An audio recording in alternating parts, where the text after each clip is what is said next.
Welcome to the conference session titled PNH. Thank you for joining us. My name is Alice Hauk. I'm the Senior Director of Patient and Professional Programs at AAMDSIF. As we get started, we would like to recognize the generosity of our corporate sponsors, Diamond level sponsors Alexion and Novartis, Gold level sponsor Apellis and Genentech, and the generous support of patients, families, and caregivers for supporting the conference today. Immediately following the presentation, there'll be a question and answer session. When asking questions, please wait for the microphone so everyone can hear the question you're asking. When asking questions, please do not share private health information in your question. The speaker cannot answer any specific questions related to your health care. Today's specialist is Dr. Gloria Gerber. Dr. Gerber is an instructor of medicine at Johns Hopkins University, actually associate professor now, right? Assistant professor, yeah. We gave you a promotion in the Division of Hematology at Johns Hopkins. She specializes in the treatment of adult patients with non-malignant hematologic diseases, namely coagulation disorders and thromboembolic diseases. Her primary research focuses on the interaction between the coagulation and complement systems in disease pathology, such as paroxysmal nocturnal hemoglobinuria, complement-mediated hemolytic anemic syndrome, and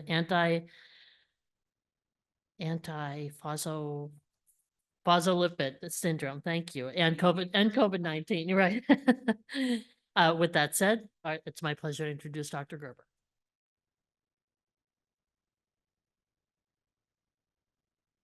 I guess good morning, good afternoon, almost. I'd like to thank the AAMDS International Foundation and all of you for inviting me here to speak and for this opportunity. Here are my disclosures quite briefly. And I hope the one thing I can get across to you is that it's quite an exciting time in PNH right now. And even in the past year, we've had the approval of 3 new treatments for PNH. So we'll start by discussing the clinical disease. What is PNH? What are the symptoms? Then discuss the mechanism of, or pathophysiology, our understanding of why PNH happens. Move on to the diagnosis of PNH, how it's diagnosed. And lastly, probably what's most interesting to everyone in the group, treatment. So PNH, or paroxysmal nocturnal hemoglobinuria, is an acquired, meaning it's not inherited, disorder of the hematopoietic or blood-forming stem cells in the bone marrow. And it manifests as hemolytic anemia or breakdown of red blood cells. And this is due to uncontrolled activity of a part of the immune system known as complement. It also presents with features of thrombosis or increased risk of blood clotting and bone marrow failure. PNH is considered a rare disease. The incidence is about 1 to 2 people per million, 1 to 2 cases per million people, and it occurs equally in men and women. The median age of onset is about 32 years, so this is a disease of the lifetime, but I will say the last patient I diagnosed was 90 years old. So what are the clinical consequences, or what are the symptoms of uncontrolled activity of the complement system? So there is anemia due to breakdown or hemolysis of the red blood cells. This can present as fatigue and dyspnea, and the fatigue, many patients have told me, is out of proportion to the degree of anemia. Breakdown of the red blood cells leads to release of the intercellular contents of these red blood cells. So you have release of free hemoglobin from the destroyed PNH red blood cells. And free hemoglobin is what is called a scavenger of nitric oxide. And nitric oxide is responsible for relaxation of the vascular smooth muscles. So people can get things like erectile dysfunction, dysphagia or difficulty swallowing, leading to vomiting, etc., and abdominal pain. Of course, breakdown of the red blood cells can lead to hemoglobinuria or heme pigments in the urine. And if severe enough, this can cause kidney injury. Lastly, I'll highlight that complement activation leads to increased risk of thrombosis or blood clots. So I'm sure you can all tell me this better in the audience, but every individual with PNH presents with different symptoms. And one of the things I think is most interesting is that hemoglobinuria, despite being in the name, is only present in about a quarter to about a third of patients. I'll highlight thrombosis again, not only because this is my research interest, but because this is a frequent complication in PNH and often a presenting feature. Thrombosis or blood clots occurs in up to 40% of patients. And in kind of the more recent studies in the era of complement inhibitors, things like eculizumab, ravulizumab, et cetera, and some of the newer agents that we'll discuss, the rates of blood clots are probably somewhere in the 20 to 30%. Prior to complement inhibitors or therapy for PNH, thrombosis was the leading cause of death in PNH patients, and it accounted for over 2/3 of deaths in PNH. The majority, this is, as I'll discuss, has significantly changed, and now the thrombosis risk is quite significantly reduced in patients with PNH on complement inhibitors. The majority of clots that we see are venous, so things like deep vein thrombosis or clots in the leg, or pulmonary embolism or clots in the lung. But PNH patients can also get clots at unusual sites, and this can often be a presenting or diagnostic feature.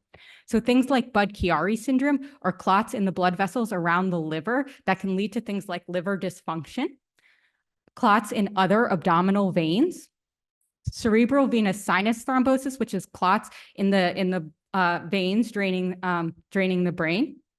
And so these are some of the unusual clots that we can see more commonly in PNH patients.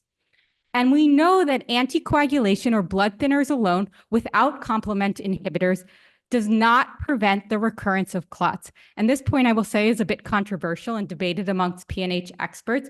But my own practice and some of my colleagues is that if I have a PNH patient who was initially presented with a blood clot and then is ultimately started on complement inhibitors and stable on that, I will stop anticoagulation or blood thinners if the patient is then well controlled on complement inhibitors.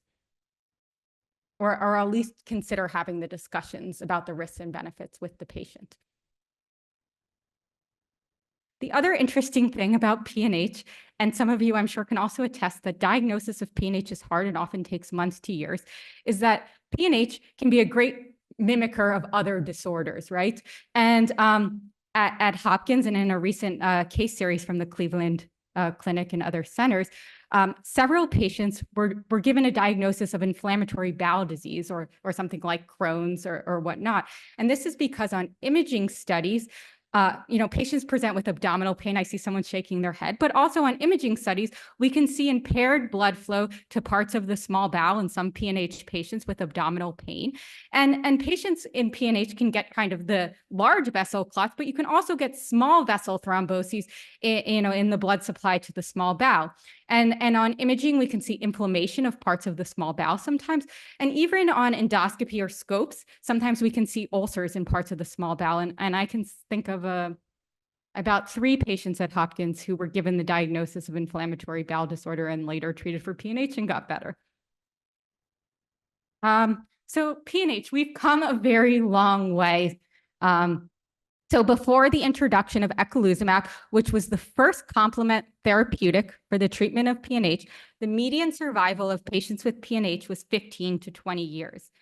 And in patients who presented with clots, the survival was only 40% at 4 years. And now in more recent studies with the C5 inhibitors, eculizumab and ravulizumab, survival approaches that of age-matched controls. The risk of thrombosis is reduced by over 90% with complement inhibitors. And importantly, thrombosis is no longer a cause of mortality or a leading cause of death in PNH. And that, slight increase in mortality in PNH is associated with concomitant bone marrow failure, with about 2 to 3% or a rare subset of PNH patients evolving to leukemia or myelodysplastic syndrome. So let's move on to discuss the pathophysiology of PNH. So PNH results from an acquired mutation in the PIGA gene, which is on the X chromosome, and this mutation occurs in the hematopoietic or blood-forming stem cells in the bone marrow. And in a healthy bone marrow, this PIGA mutation does not confer any survival advantage to the stem cells. However, in the face of an autoimmune attack, these stem cells that have a mutation in the PIGA gene are then conferred a survival advantage. And this PNH clone, or this population of cells with the PIGA mutation, will expand. And this underscores the very close relationship between PNH and acquired aplastic anemia.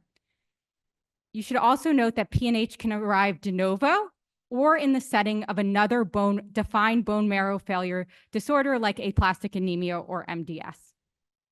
So what does this PIGA mutation do? So the PIGA gene product is necessary for synthesis of something called a GPI anchor.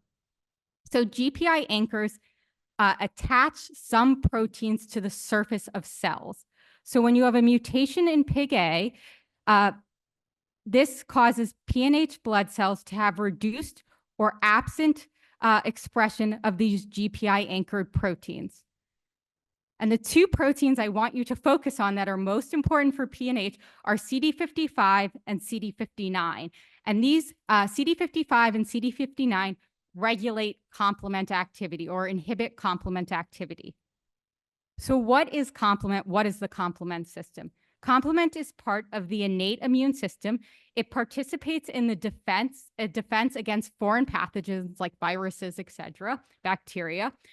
And it also is responsible for clearance of damaged cells and immune complexes. Complement interacts closely with coagulation or clotting pathways and also with pathways of inflammation.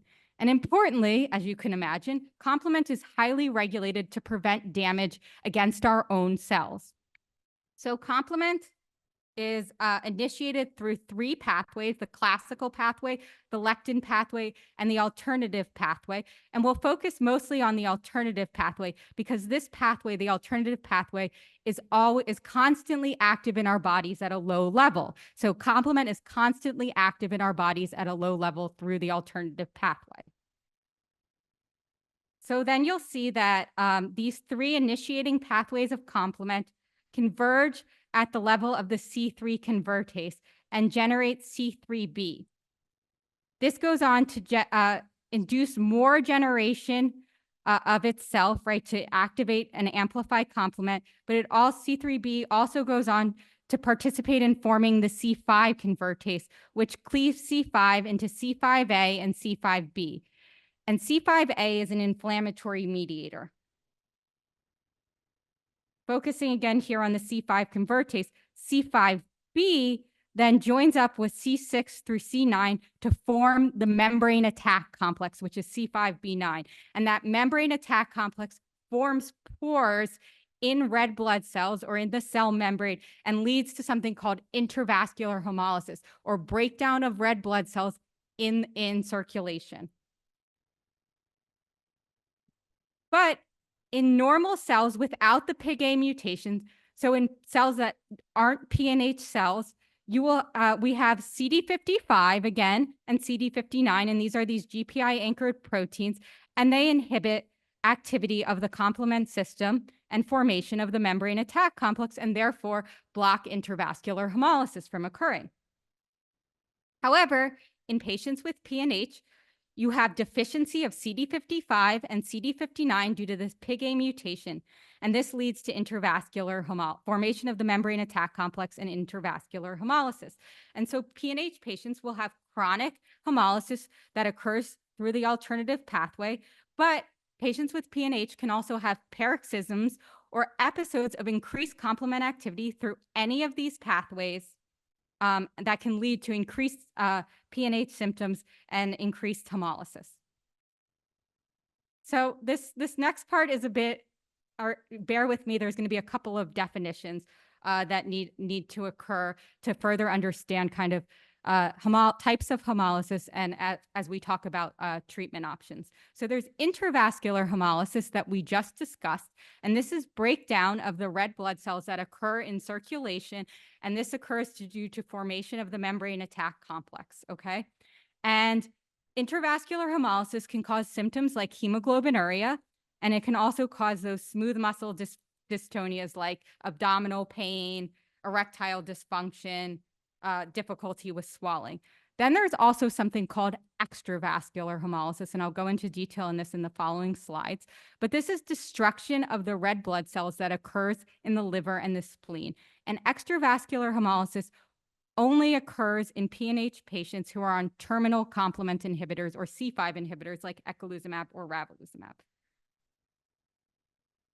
So just to discuss kind of the pathophysiology of how this happens, we know that C5 inhibitors, like eculizumab or ravulizumab, they come in here and they bind to C5 and they inhibit formation of the membrane attack complex and therefore block intravascular hemolysis. So now red blood cells are not being destroyed through intravascular hemolysis.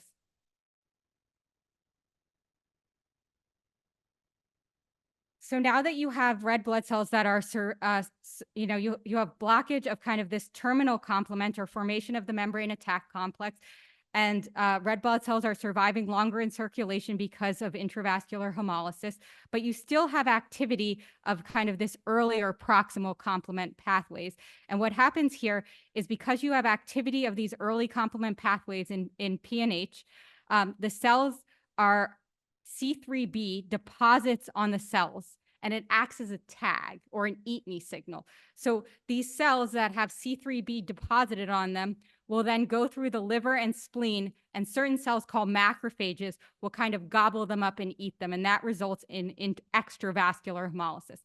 And extravascular hemolysis occurs in most patients on C5 inhibitors and can cause variable degrees of anemia. So some patients will have very low levels of extravascular hemolysis and won't really have symptomatic anemia related to this. But then there's maybe about 25% of patients who have symptomatic anemia and ongoing transfusion requirements related to extravascular hemolysis while on a C5 inhibitor like eculizumab or ravulizumab. So that's intravascular and extravascular hemolysis. The other definition I'm going to give you is called breakthrough hemolysis. This is an intravascular hemolysis or hemolysis that occurs in circulation, and it's the reappearance of intravascular hemolysis and PNH symptoms that occurs when a patient is taking a complement inhibitor. And this can occur on any of the complement inhibitors that I'll discuss today, okay? And it can occur due to several reasons. One is due to suboptimal or low drug levels. And this is most commonly reported with eculizumab in about 15% of patients towards the end of the dosing interval. But it's not reported with ravulizumab due to its longer half-life. Breakthrough hemolysis can also occur due to a complement amplifying condition. So this is anything that triggers increased activity of the complement system. So something like surgery, pregnancy, infection, vaccination, if someone has an autoimmune condition. And generally, breakthrough hemolysis is self-limited and can be managed with supportive care and possible transfusions. But we'll go on to discuss later that on some of the newer proximal complement inhibitors, like iptacopan and pegcetacoplan, that breakthrough hemolysis might be more clinically significant. And I'll discuss why, when we discuss those drugs. Very briefly, I want to mention PNH in pregnancy, because this is still a challenge to manage. We know in pregnancy, complement activity increases. So pregnancy triggers increasing complement activity, especially, kind of in the second trimester. In PNH patients who are not already on a complement inhibitor or any treatment, pregnancy is an indication to start this treatment. In pregnancy, really only eculizumab has been studied, and we know that eculizumab reduces maternal mortality that occurred due to blood clotting. And prior to eculizumab, the mortality in mothers with PNH was estimated as high as 20%. Outcomes fetal outcomes, even with eculizumab, are still similar with about 5% mortality, and this is often due to premature birth. We know eculizumab is safe in pregnancy and also in breastfeeding. And there are cases of ravulizumab use in pregnancy, and there's an ongoing trial of, observational trial of ravulizumab in pregnancy, but there's a lot less clinical experience with ravulizumab and none with the newer agents. And pregnant women with PNH should receive multidisciplinary care with hematology and obstetrics, maternal fetal medicine. So let's move on to diagnosis. So what are some indications for testing for PNH? Again, PNH diagnosis, unfortunately, is often delayed for months to years. Patients with unexplained hemolytic anemia or hemoglobinuria, these are some patients I test. Patients with unexplained thrombosis at unusual sites, so intra-abdominal or cerebral sinus venous thrombosis, those would be an indication for testing. Any patient with a potential diagnosis of aplastic anemia, I test. Because the presence of a PNH cells or a PNH clone can be diagnostic of an acquired form of aplastic anemia. And in patients with a known diagnosis of aplastic anemia, we'll do periodic screening for a PNH clone because PNH can evolve out of aplastic anemia. Additionally, even in patients with a known diagnosis of PNH, we'll do periodic screening as rarely patients can PNH can go into a spontaneous remission. So what are some of the abnormal lab findings in PNH? Anemia, of course. Pancytopenia or other low blood cell counts can also be present, as well as markers of hemolysis. So these are things like an increased reticulocyte count, an elevation in the LDH or lactate dehydrogenase, a low haptoglobin, and an elevated bilirubin. And those are markers of hemolysis as well as the presence of heme pigments in the urine. I often will also screen patients with a D-dimer. This is kind of I'll say a dirty surrogate of kind of activation of clotting, just to get an assessment of whether kind of the clotting system could be more active and patients' risk for clotting. So how is PNH officially diagnosed? This is performed just on the blood through a blood test. And we test both white blood cells and red blood cells. And the way the test works is we use these fluorescently labeled antibodies that detect GPI-anchored proteins like CD55 and CD59. We also use something called FLAIR, which is actually a modified toxin, a fluorescently labeled toxin that binds specifically to GPI anchors. And the size of the PNH clone is equal to the percentage of cells missing these GPI-anchored proteins. So this would be the size of the PNH clone here. You'll also sometimes see in your diagnostic reports for PNH specifics about the PNH red blood cells. So there's type 3 red blood cells, and these have no GPI-anchored proteins. They're completely deficient in CD55 and CD59. There's also type 2 blood cells, and these are cells that have only partial loss of GPI-anchored proteins. And there's some interesting research, and we've also observed this as well, that while patients who have larger type 2 clones might not have as much anemia or hemolysis, they are at very high risk for thrombosis in some instances. And then there's type 1 cells, which are normal cells. They have normal expression of GPI-anchored proteins. So let's discuss kind of the significance of the detection of a PNH clone. About a third of patients will have, with PNH clones who have the detection of a PNH clone, will have classical PNH, which is that kind of hemolysis, hemolytic anemia, and increased risk of thrombosis. Very, very infinitesimally small PNH clones can also be detected by a very sensitive testing in normal, healthy individuals, and these aren't significant clinically at all. PNH clones that are, still smaller clones, but, larger than what we see in healthy individuals, usually less than 30% clone size, can also commonly be seen in bone marrow failure syndromes like aplastic anemia and myelodysplastic syndrome. And as I said, the presence of a PNH clone can distinguish an acquired aplastic anemia from an inherited bone marrow failure syndrome. And there's these various proposed classifications of PNH. And so there's this classical PNH, which is kind of hemolytic anemia and thrombosis or increased risk for thrombosis in patients with a PNH clone. These patients usually have larger PNH clones involving greater than 50% of white blood cells. And complement inhibitors are beneficial in most of these patients. PNH can also occur in the context of another primary bone marrow disorder like aplastic anemia or PNH. And some of these patients who have larger PNH clones and evidence on labs or symptoms of hemolysis and thrombosis may benefit from complement inhibitors. And then there's also something called subclinical PNH, where patients have very small PNH clones with no laboratory and clinical evidence of hemolysis, and there's no role for complement inhibitors here. So I think I've kind of hinted at this, but there's kind of this overlap with other bone marrow failure syndromes like aplastic anemia and MDS and PNH. And patients with PNH may go on to develop aplastic anemia and require aplastic anemia treatments like immunosuppression or bone marrow transplant. Conversely, patients with a history of aplastic anemia may evolve into classical, PNH. So let's move on in our last section to treatment. And this is certainly an exciting new section.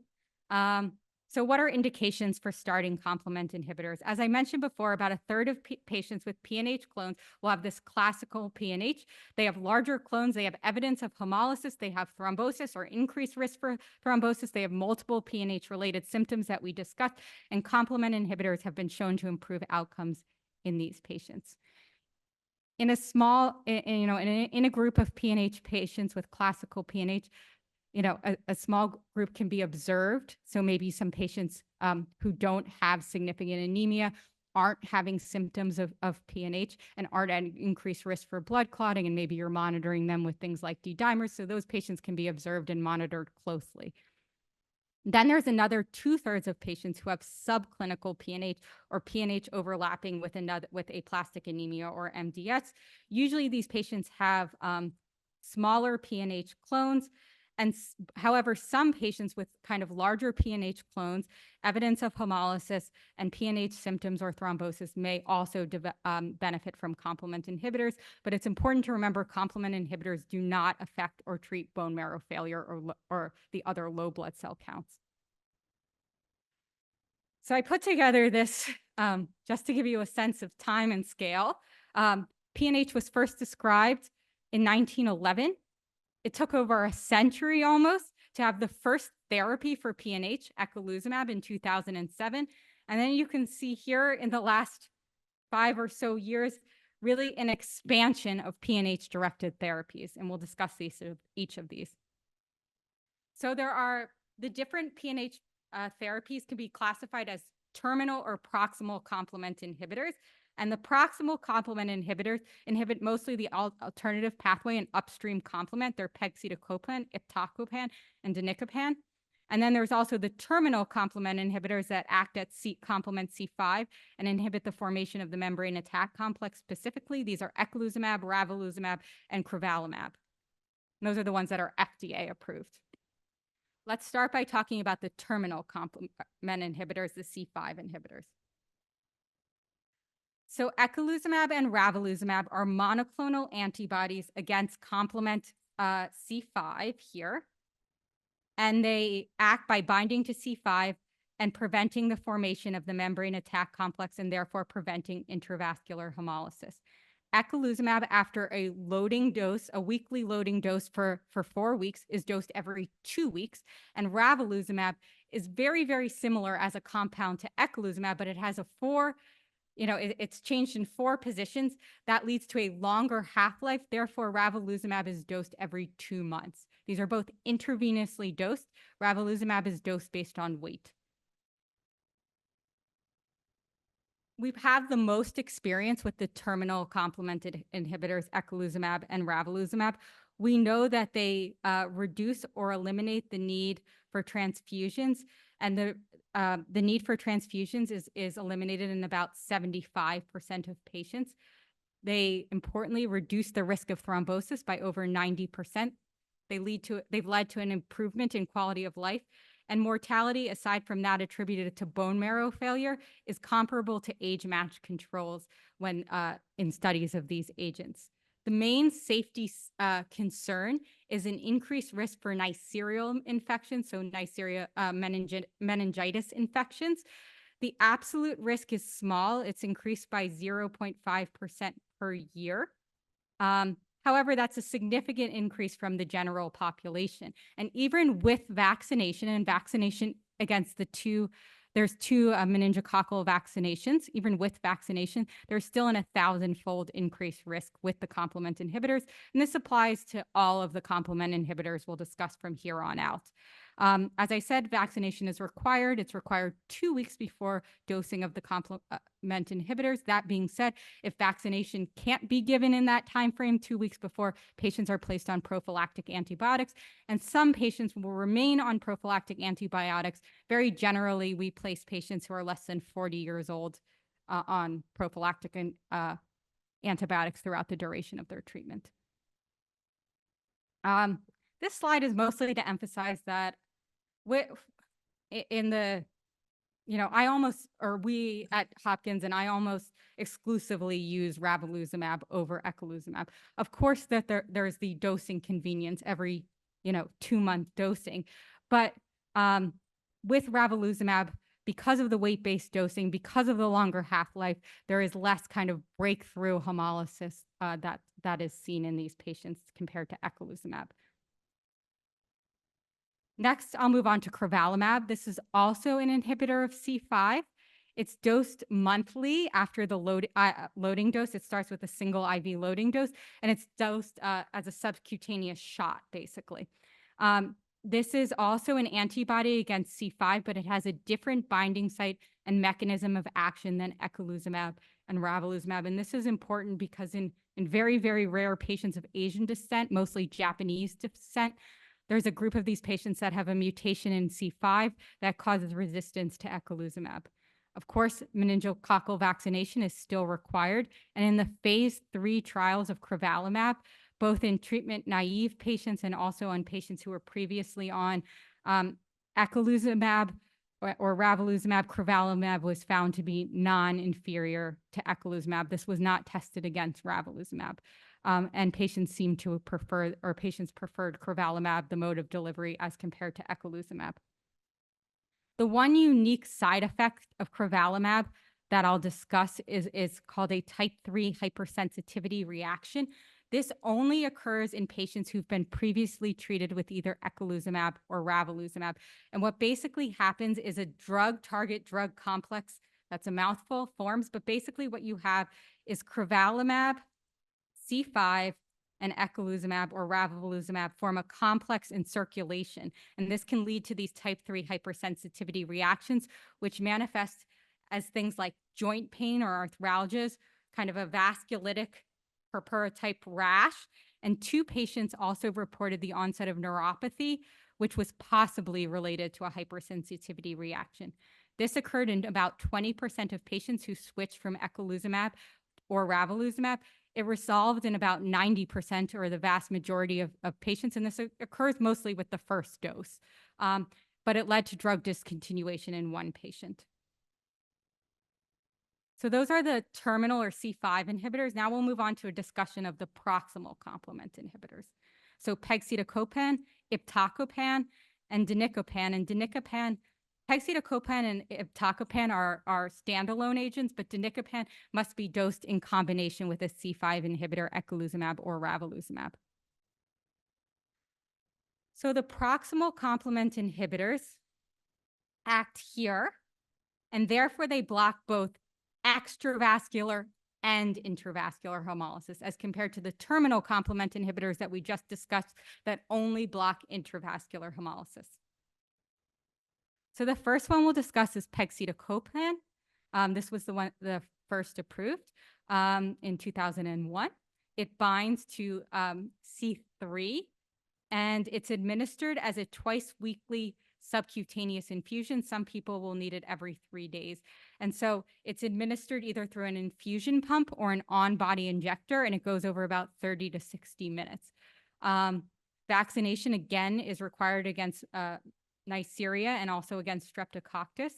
And pegcetacoplan is approved for both patients previously treated with a C5 inhibitor and for treatment-naive patients or patients who've never been treated for PNH.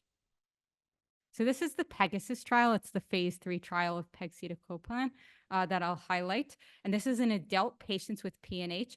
And this refers to that subset, maybe that 25% of patients, if I can use that estimation, who have symptomatic anemia and ongoing transfusion requirements on eculizumab due to extravascular hemolysis. So these were patients who had a hemoglobin of less than 10.5 on eculizumab due to extravascular hemolysis. And over the trial period, you can see that patients had about a 2.4 point increase in their hemoglobin, and 85% of patients who were previously requiring transfusions gained transfusion independence, and pegcetacoplan also improved scores of fatigue in this group. And these changes in the hemoglobin and were sustained up until through the 48-week study. So what are some of the side effects here? The most common ones are injection site reaction, diarrhea, and abdominal pain that was reported. Thus far, there have been no reported meningococcal infections with pegcetacoplan, but more time and data is, of course, needed. And there is potentially a higher risk of clinically meaningful breakthrough hemolysis or hemolysis episodes. And this was seen on pegcetacoplan, but can be generalized to the proximal complement inhibitors. And the reason this happens is now you have blood, I'll go back, but now basically you're blocking both intravascular and extravascular hemolysis. So PNH red blood cells are surviving longer. So now you have an expansion of the PNH red blood cell clone. So in the setting of a complement amplifying condition like an infection, you now have a larger population of PNH red cells that are vulnerable to complement and hemolysis. So in about during the trial, the 48 weeks, about 23% of patients on pegcetacoplan reported hemolysis, and 6 patients discontinued pegcetacoplan for this reason. I'll note in a study of all the patients on the pegcetacoplan trials in about 400 patient years, the rate of thrombosis was very comparable to eculizumab and ravulizumab, and this ongoing monitoring of the thrombosis risk is occurring. Next, we'll move on to iptacopan. This was approved in December last. This is our first oral agent. It's a twice daily pill that inhibits factor B. Patients are required to have vaccination against meningitis, strep, pneumonia, and also recommended against Haemophilus influenza. And this is approved again, both for patients previously treated with a C5 inhibitor and for treatment naive patients or patients who've never had treatment before.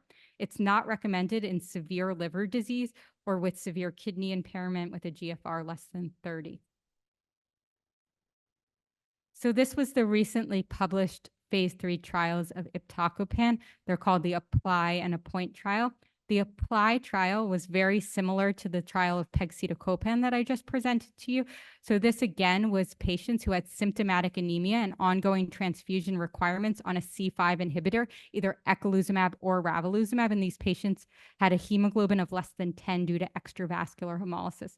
And then the APPOINT trial was in the treatment naive patients. And over the trial period of 24 weeks, greater than 95% of patients achieved transfusion independence. And these improvements in anemia were sustained through the 48-week extension study. Patients also reported an improvement in fatigue. So you'll see here that this is the group of patients that were previously on a C5 inhibitor and had ongoing symptomatic anemia.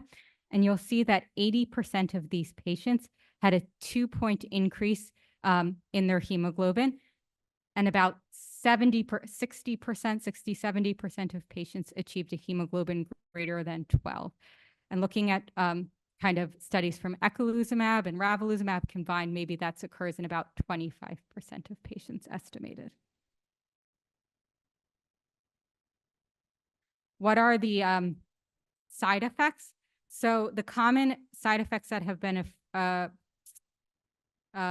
observed compared to C5 inhibitors include things like headache, diarrhea, nausea, and some patients experienced thrombocytopenia. In the 24-week study, only 2 patients had evidence of breakthrough hemolysis, but in the 48-week study, this was present in about 10% of patients. However, there were no drug discontinuations except for 1 for pregnancy. In the 48-week study, there were 3 vascular or thrombotic events, 2 transient ischemic attacks, and 1 portal vein thrombosis. There have been no reported meningococcal infections thus far. And one of the newer signals is in some patients, an increase in their lipids, so LDL and triglycerides or hyperlipidemia, and physicians are advised to monitor for hyperlipidemia, and some patients did require starting of a statin or a cholesterol-lowering agent. Lastly, I'll talk about danicopan. This is an oral 3 times daily factor D inhibitor, and this is only available as an add-on to eculizumab or ravulizumab. Patients are required to have vaccination against meningitis and strep. It's recommended to be avoided in severe liver disease, but no dose changes are advised for kidney disease. This is the phase 3 trial, the alpha trial of danicopan as an add-on therapy to either eculizumab or ravulizumab. So this occurred, patients who had anemia with a hemoglobin of less than 9.5 on eculizumab or ravulizumab due to extravascular hemolysis were randomized to either receive danicopan or a placebo agent. And you can see that 60% of these patients had a 2-gram increase in their hemoglobin without transfusions, and 83% of patients avoided transfusion. Patients also experienced an improvement in their fatigue, and this response was maintained up at the 24-week point. So what are some of the side effects? There have been no meningococcal infections reported thus far on kind of the dual inhibition. Headache was the most common reported side effect. The other thing that clinicians are advised to watch out for is an elevation in the liver enzymes, and this led to 2 drug discontinuations on patients on danicopan.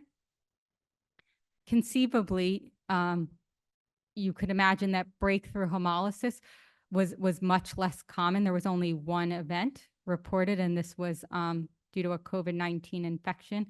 And this is really because you're inhibiting both proximal complement and terminal complement. So if you have a breakthrough hemolysis event that occurs kind of due to upstream complement, there's still inhibition of membrane attack complex formation by the C5 inhibitor. Hyperlipidemia or cholesterol elevations were also reported. So these are just some things I consider when selecting a complement inhibitor. Of course, all of your preferences, patient preference, right? This is a lot of new data, and it's very exciting. Some patients and clinicians will maybe prefer an agent that has longer duration of clinical experience. Other patients, you know, the increases in hemoglobin or the hemoglobin normalization might be appealing. So where do your preferences lie? Mode of administration, subcutaneous, injection, IV, pill are all important considerations. Of course, I mean, compliance is a big factor. These are not medications that you know, that patients can miss consistently. Pregnancy planning, again, only the C5 inhibitors have been studied in pregnancy. And then, of course, you want to consider things like how these drugs were studied in the trial. Symptomatic anemia. Is a patient having symptomatic anemia or need for transfusions due to extravascular hemolysis on a C5 inhibitor, right? Is there a history of thrombosis? That's an important consideration. And of course, we're still gaining information on the thrombosis risk. While we haven't seen an increased risk of thrombosis in the clinical trials, we're still gaining additional information from the ongoing study of these newer agents.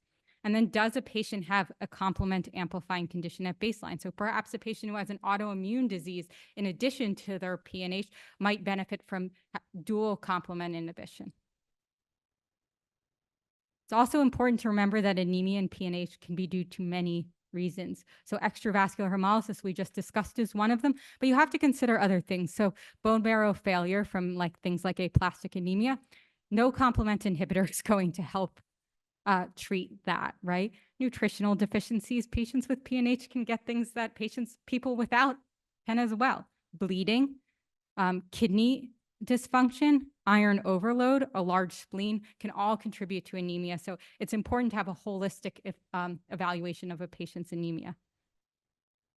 So what are some areas that I think we need to work on? I mean, this is very exciting. We now have many new treatment options for PNH, but predicting who will do best on which complement inhibitors, I think that's still an ongoing question. How to treat these breakthrough hemolysis events. With pegcetacoplan, there's some real-world data that says dosing pegcetacoplan daily for 3 days is effective and works as an effective treatment. We can give blood transfusions. Some people will get a single dose of eculizumab, but how to best treat these and navigate insurance considerations around that, I think, is an ongoing area. Clinically, we don't have ways to really monitor complement inhibitor levels. And how do we, what frequency should we monitor patients, based on their labs like CBC, cholesterol, liver function tests in patients who are on these newer oral and subcutaneous therapies? And of course, this is going to be very individualized, right? If you have baseline liver dysfunction or high cholesterol, we might monitor a little more closely. If you have bone marrow failure, you might need a CBC more regularly. And of course, we need longer-term follow-up on meningococcal and thrombosis risk. In terms of ongoing clinical trials, these newer agents, the proximal complement inhibitors, are in trial for pediatric patients.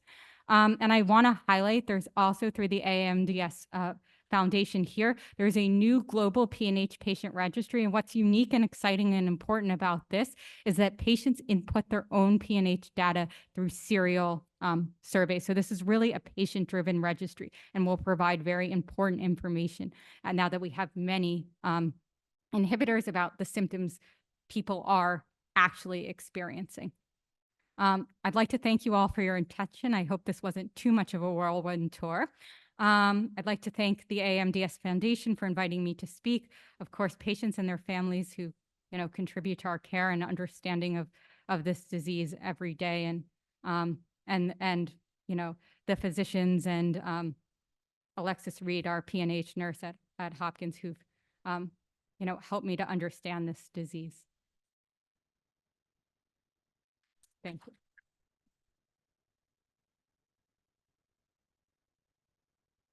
Questions from anyone?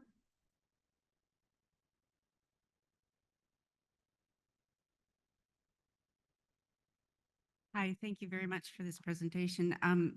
Would you mind explaining a little more in more detail breakthrough hemolysis?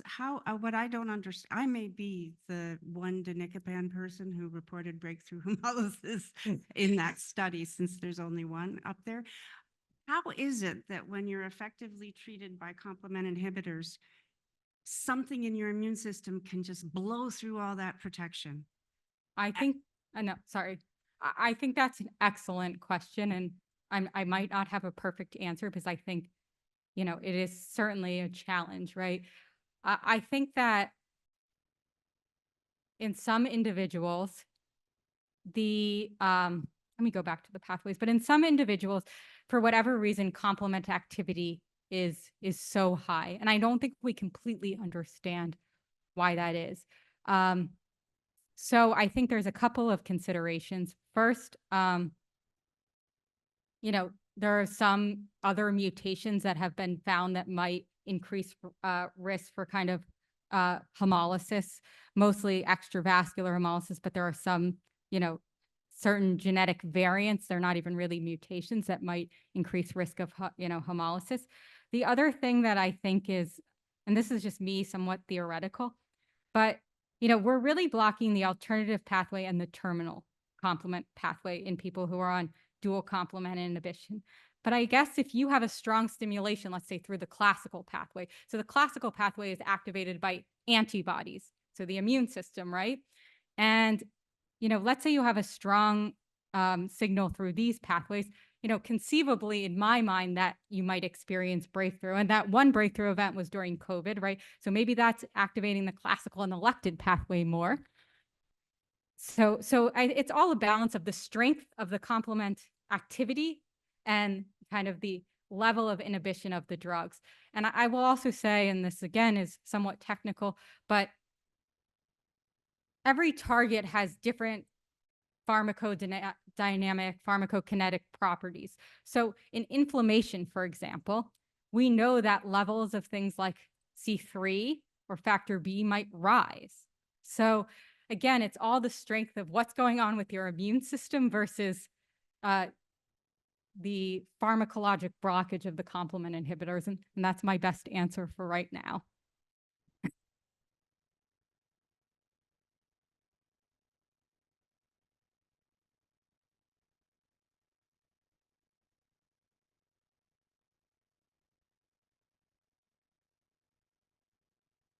Oh, I guess the other thing I will mention is the flyer for the AMDS patient registry is in your folders and also on the table.